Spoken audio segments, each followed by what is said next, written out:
பிரைசலால் நம்முடைய பிதாவாகிய தேவனாலும் கர்த்தராகிய இயேசு கிறிஸ்துவினாலும் உங்களுக்கு கிருபையும் சமாதானமும் பெருகுவதாக. நாளிலும் கூட நமக்கு ஜீவனை தந்ததும் இல்லாமல் தயையும் பாராட்டினார் அல்லவா? அவரை துதிக்கலாமா? என் இயேசு ராஜாவுக்கு, என் இயேசு ராஜாவுக்கு என்னாலும் ஸ்தோத்திரம், என்னோடு வாழ்பவர்க்கே என்னாலும் ஸ்தோத்திரம். கர்த்தாவே, நீ செய்த நன்மைகளை நித்தமும் நினைக்கிறே.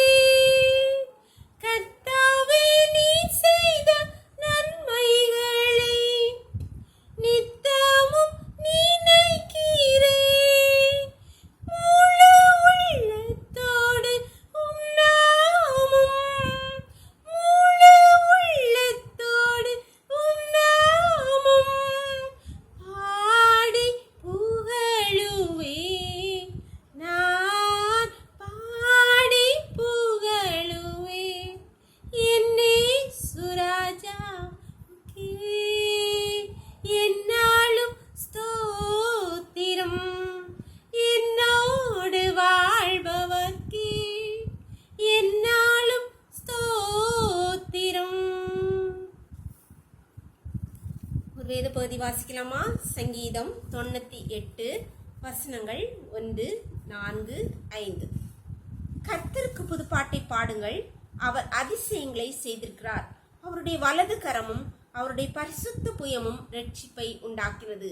கர்த்தர் தமது இரட்சிப்பை பிரஸ்தாபமாக்கி தமது நீதியை ஜாதிகளுடைய கண்களுக்கு முன்பாக விளங்க பண்ணினார். பூமியின் குடிகளே, நீங்கள் எல்லாரும் கர்த்தரை நோக்கி ஆனந்தமாய் ஆர்ப்பரிவுங்கள், முழக்கமிட்டு கம்பீரமாய் பாடுங்கள். சுரமண்டலத்தால் கர்த்தரை கீர்த்தனம் பண்ணுங்கள், சுரமண்டலத்தாலும் கீத சத்தத்தாலும் அவரை கீர்த்தனம் பண்ணுங்கள். இங்கே தாவீது ராஜா சொல்லுகிறார், கர்த்தரை கம்பீரமாய் பாடுங்கள், அவரை கீர்த்தனம் பண்ணுங்கள், அவரை சுரமண்டலத்தால் வாத்தியங்களை கொண்டு வாசித்து அவருடைய துதியை பாடுங்கள். ஏன்னு அவரே சொல்லியிருக்கார்? ஏன்னா கர்த்தர் அதிசயங்களை செய்திருக்கிறார். அது உண்மைதானே? நம்முடைய வாழ்க்கையிலே எத்தனை எத்தனை அதிசயங்கள் இதெல்லாம் நமக்கு நடந்ததா? எதிர்பாராத சூழ்நிலைகளில் எத்தனை எத்தனை அதிசயமான காரியங்கள்.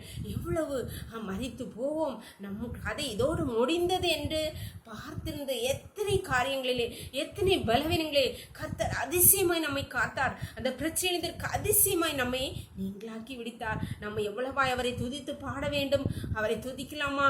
கர்த்தர் செய்த என்ன சொல்லி முடியாத இவளுக்காக அவருக்கு எனத்தை செலுத்துவேன், இரட்சிப்பின் பாத்திரத்தை எடுத்துக்கொண்டு கர்த்தருடைய நாமத்தை தொழுது கொள்வேன் என்று சொன்ன சங்கீதக்காரனை போல நாம் அவரை பாடி ஆராதிக்கலாமா? ஏன்னா அவர் நமக்கு அதிசயங்களை செய்திருக்கிறார், அற்புதங்களை நடத்தியிருக்கிறார். அநேக காரியங்களை ஒவ்வொரு நிமிடமும் ஒவ்வொரு நாளை கடந்து வருகிறதே அதிசயம்தான். நம்மளை இத்தனை நாள் ஜீவனோடு வைத்திருக்கிறாரே, அது அதிசயம் அல்லவா? அவரை பாடி துதிக்கலாமா? ஜெபம் பண்ணலாமா? எங்களை நேசிக்கிறீங்களா அன்பின் பரலோகத்தின் தகப்பனே, நாளை கூட எங்களுக்கு ஈவாய் தந்தீங்களேப்பா, கோடி நன்றியப்பா. உம்முடைய கிருபையினாலே நாங்கள் பிழைத்திருக்கிறோம் ஐயா. எத்தனையோ நல்லவர்கள் மடிந்து போன நேரங்களிலே கர்த்தர் எங்களை தாங்கினீர். உம்முடைய கிருபை எங்களை தாங்கினது, எங்களை ஜீவனை தந்தீங்களேப்பா. நன்றி நன்றி நன்றியப்பா. நாளிலும் கூட கர்த்தாவே, அடியாளோடு இணைந்திருக்கிற ஒவ்வொரு பிள்ளைகளையும் உம்முடைய கருத்திலே தெரிகிறோமப்பா. கர்த்தர் நீர் எங்கள் ஒவ்வொருடைய வாழ்க்கையிலும் அதிசயங்களை அற்புதங்களை செய்திருக்கிறப்பா. மீ ஸ்தோத்திரிக்கிறோமப்பா, மீ துதிக்கிறோம் கர்த்தாவே. கீத வாத்தியங்களால் அப்பா எங்கள் வாயின் ஆண்டவரே நாவினாலும் நீ துதித்து பாட எங்கள் கிருபை தந்துருங்கப்பா. நீர் இன்னும் செய்ய போயிட ஒவ்வொரு அதிசயங்களுக்காக உடைய பிள்ளைகளுடைய வாழ்க்கையிலே நடப்பிக்கிற அதிசயமான கிரியைகளுக்காக நீ துதிக்கிறோம் கர்த்தாவே. ஹல்லேலூயா. ஓங்கிய பயத்தையும் வல்லமுள்ள கரத்தையும் உடையவர், ஆராய்ந்து முடியாத பெரிய காரியங்கள், எண்ணி முடியாத அதிசயமான காரியங்கள் செய்கிற தகப்பன் உடைய பிள்ளைகளுடைய ஒவ்வொரு வாழ்க்கையிலும் அதிசயங்களை நடப்பிப்பீராக. உம்முடைய கரத்திலே ஒவ்வொருவரையும் தாழ்த்தி தருகிறோம். இந்த இரவுகளை மூடி மறைச்சுக்கோங்க. சகல துதியும் கனமும் வல்லமையும் பலனும் ஞானமும் எங்கள் தேவாதி தேவன் ஒருவருக்கே செலுத்துகிறோம். இயேசுவின் மூல ஜெபங்கள் நல்ல தந்தையே. ஆமென் ஆமென். God bless you. கர்த்தர் உங்களை ஆசீர்வதிப்பாராக. ஆமென்.